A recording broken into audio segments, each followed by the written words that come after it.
You're listening to the Quint podcast.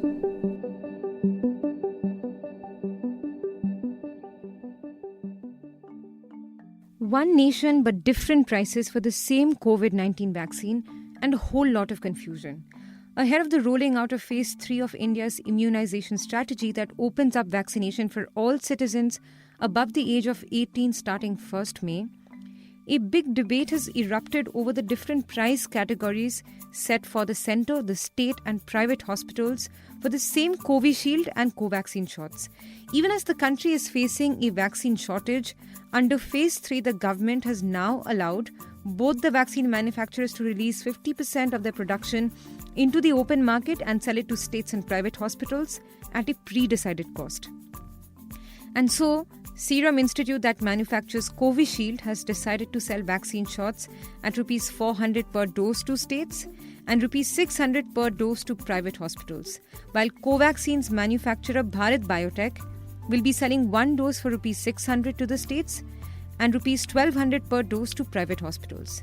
And all the while, the centre will be buying the exact same shots for Rs 150. And the one question that many people are asking is why the different pricing if we are so hard-pressed for vaccination right now?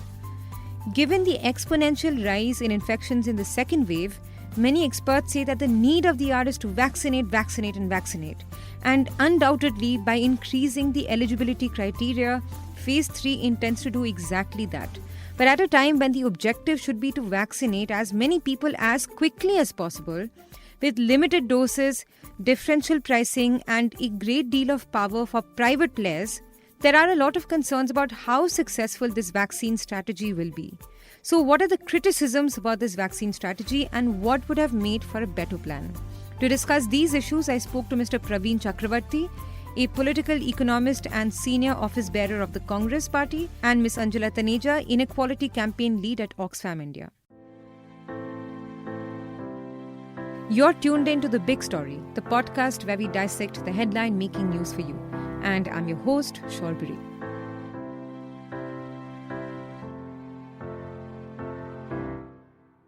Now, so far the vaccine strategy was centralized and streamlined. The centre was acquiring vaccine shots and providing it free of cost. The first vaccine shots, as we know, went to frontline workers and health workers from January 16th earlier this year. The second group to get vaccinated were senior citizens and only those people under 45 who have comorbidities.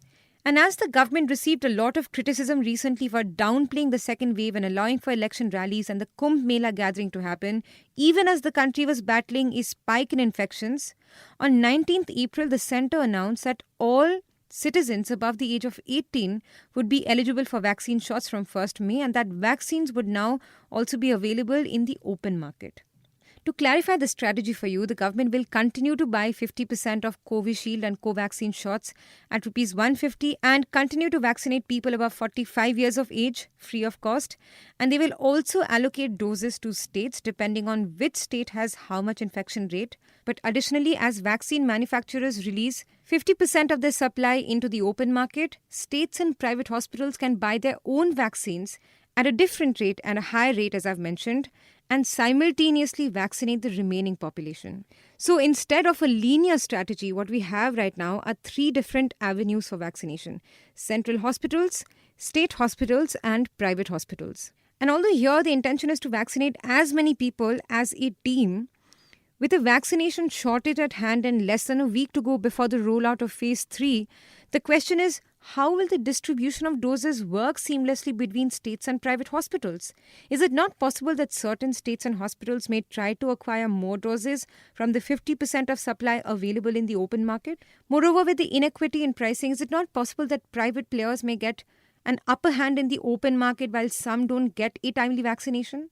When it's in the interest of the society to vaccinate as many people as possible, is this a good strategy to decentralize the vaccination process, or does it stand to potentially risk the immunization process? Mr. Praveen Chakravarti argues that vaccinating the population right now is for public good. Hence, the vaccines too should be priced as a public good, unlike, say, a flight ticket, where different passengers pay different amounts for similar seats.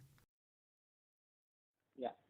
See, first and foremost, we must understand why there should be a certain price and how that pricing should be arrived at for any good or service or asset. Let us now be clear that COVID is what economists may call a tragedy of the common, which means it is a social problem. So it is in the interest of society and as a country that we get as many people vaccinated in the shortest possible time. Correct. So it is not, which means COVID vaccines are not a private good.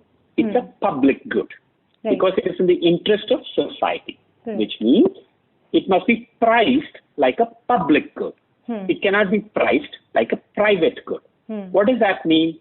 If, say, for example, education is a public good, you cannot have different school fees saying, oh, for some people, for the same class, to study in the same school with the same teacher, some people will pay 200 rupees, some people will pay 150 rupees, for some people it will be free. And these are all students sitting next to each other. But in an airline, you can have that. Why? Because, and that's what happens. People may be sitting in the same row, in the same flat, but they would have all paid different prices. Because airline tickets is a private good, but education is a public good.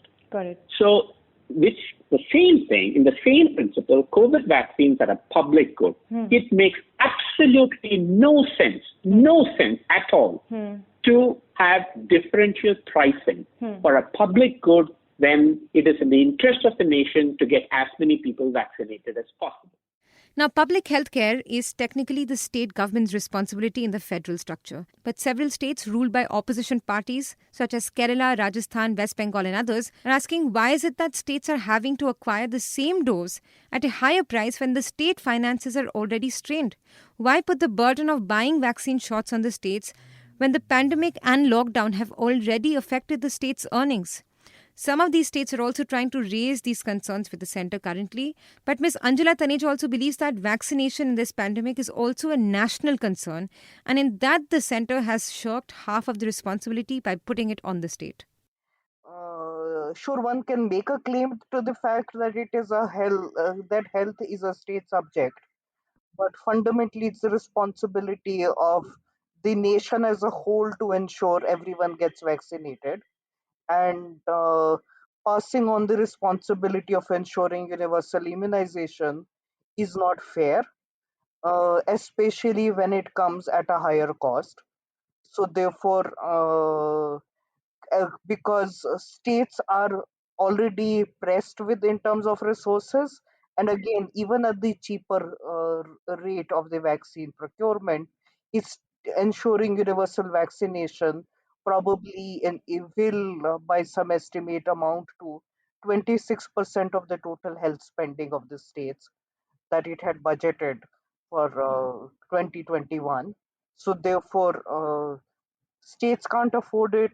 States should not be forced to choose between vaccination, oxygen, public health infrastructure strengthening, reviving the economy, and the other basics.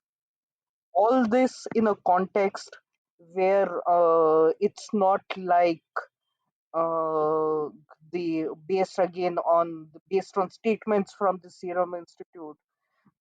They were already making profits even at the more highly subsidized rate. And by all estimates, there is their profits have already been made. And let's not forget AstraZeneca, which is contractually bound to be delivered at a not-for-profit rate. So therefore, it's also a contractual violation by prima facie. So what would make for an effective plan? What should be the ideal cost of vaccine? Mr. Chakravarti says that there should be a principle of universality in this health crisis and that the price should be zero for all citizens, no matter what cost it is acquired at. Ideally, there should just be one price, and that price should have been zero for everybody. This is not the time to distinguish between rich and poor. This is not the time to distinguish between urban and rural. this is the time to get as many people vaccinated in the least amount of time. And that is possible only if you make it very simple, which is everybody has the same pricing, just go procure, and that price could be zero. This does not mean that the private vaccine manufacturers have to sell it at zero. All I'm saying is that the government of India should have entered into a purchase contract with the vaccine manufacturer transparently, and they should have bought the vaccine at whatever price. They may, that makes sense. And then the government of India offers it for free to the citizens of India through the states, where the states implement and vaccinate all Indians for free. This is how this should have been done. I think as a country, we should only be focused on one number. We should stop focusing on all these number of cases and hospitalizations and tests and all that. They're all, in some sense, kind of meaningless at this point. Only one number. What is the percentage of Indians that have been vaccinated every single day? The only number we should focus on. And if our goal is that, why are you confusing states by saying go borrow money, find resources, go then enter into some discussion and negotiation with the manufacturer, get your own price? Do we have time for all that?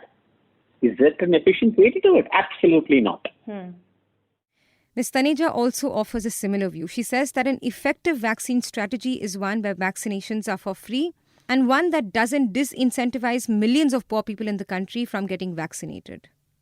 Fundamentally, the most successful vaccination programs are the ones where vaccination is provided free of cost. So therefore, one major drawback of this decision is we are effectively walking back from a commitment to free COVID vaccines for all. The consequence of it is equity for the bottom 20% of the households. This cheaper rate in the public system is 43% of the family income. Purchase it at true cost, distribute it free to all, continue prioritizing those who are in most need, which there's a clear risk of the fact that one has opened up vaccination to all directly. Instead of it should have followed the old route of gradually increasing ages and based on vulnerability. It should, at very least, release a detailed and transparent vaccine policy, drips of information coming in from vaccine suppliers, followed by clarification, tweet clarifications from the ministry is not adequate. We need more information.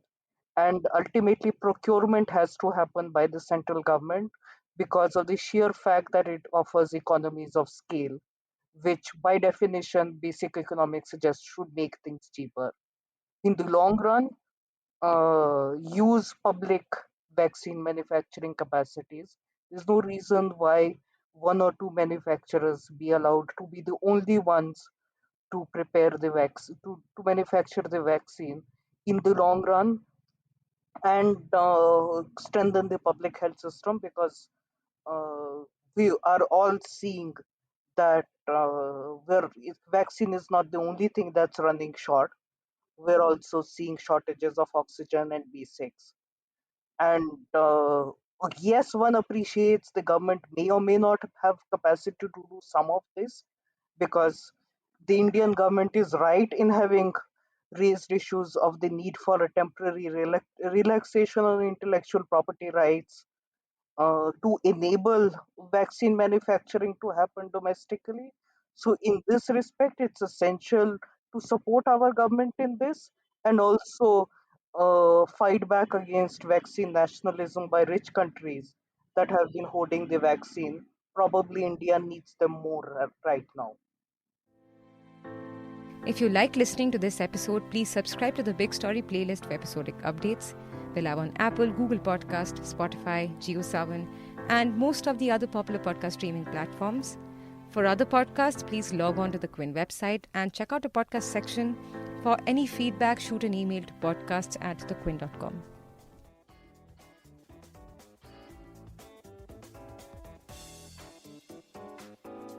Thanks for listening.